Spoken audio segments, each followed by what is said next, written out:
സർവീസിൻ്റെ കാര്യത്തിൽ നമ്മുടെ കൊച്ചി മെട്രോ പൊളിയാണ്. ഇടപ്പള്ളിയിൽ നിന്നാണ് ഞാൻ കയറിയത്. ഇടപ്പള്ളിയിൽ നിന്ന് കയറി സൗത്ത് സ്റ്റേഷനിൽ ഇറങ്ങി.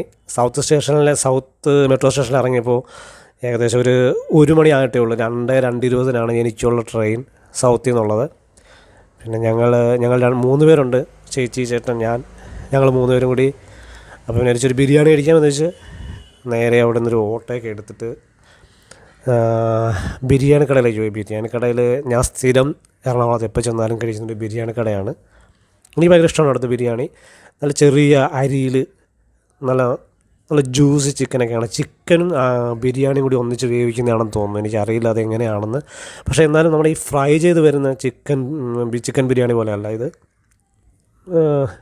ചിക്കൻ പീസൊക്കെ നല്ല ജ്യൂസിയാണ്. നമ്മൾ സെറ്റാണ്. നല്ല രസമാണ് അവിടെ കഴിക്കും. മസാലയൊക്കെ അത്യാവശ്യം വലിയ ഡാർക്ക് മസാലയൊന്നുമല്ല ചേർക്കുന്നത്. നല്ല മസാല, നല്ല സ്മൂത്തായിട്ടുള്ള മസാല. നമുക്കൊന്ന് അധികം വലിയ ഇതൊന്നും വരില്ല, നല്ല എരിവോ അങ്ങനെയുള്ള കാര്യങ്ങളൊന്നുമില്ല. എല്ലാം കൃത്യമായിട്ടാണ്.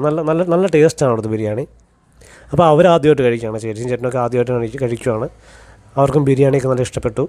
ചേച്ചിക്ക് കൂടുതൽ ഇഷ്ടപ്പെട്ട അച്ചാറാണെന്ന് പറഞ്ഞു. അച്ചാറൊക്കെ എടുത്ത് വെച്ച് തട്ടുന്നുണ്ട്. ചേട്ടൻ അങ്ങനെ പുള്ളി അധികം ചിക്കനൊന്നും കഴിക്കാത്ത ആളാണ്. ആ പീസ് കൂടി എനിക്ക് കിട്ടി.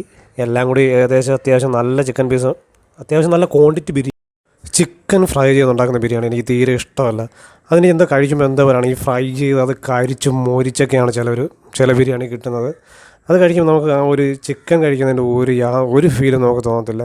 ചിക്കൻ ഇങ്ങനെ നമുക്ക് കറക്റ്റായിട്ട് ഇങ്ങനെ ഈ ഒരു ചിക്കനും ചോറും മസാല എല്ലാം കൂടി ഒന്നിച്ച് കിടന്ന് വെന്ത് അതിൻ്റെ ആ വെന്ത് കറക്റ്റായിട്ടുള്ള വേവ്, അത് മുരിഞ്ഞ് കരിഞ്ഞൊന്നും പോകാതെ ഇങ്ങനെ ഈ ചിക്കനും മസാലയും അരിയും എല്ലാം കൂടി ഒന്നിച്ചിട്ട് വേവിക്കുന്ന ബിരിയാണിക്കാണ് എപ്പോഴും ടേസ്റ്റ്. ഇപ്പോൾ നമ്മൾ കേരളത്തിൽ മിക്ക സ്ഥലത്ത് എവിടെ ചെന്നാലും ഇങ്ങനത്തെ ചിക്കൻ ബിരിയാണിയാണ് കിട്ടാറുള്ളത്. എങ്ങനെ ഈ ഫ്രൈ ചെയ്ത ബിരിയാണി അത് തീരെ താല്പര്യമില്ല എനിക്കത് കഴിക്കാൻ. അതുകൊണ്ടാണ് ഞാൻ ഇവിടെ തന്നെ വന്ന് കഴിക്കുന്നത്. മിക്ക സ്ഥലത്തേക്ക് കയറിയാലും അതൊക്കെ തന്നെയാണ് കിട്ടാറുള്ളത്.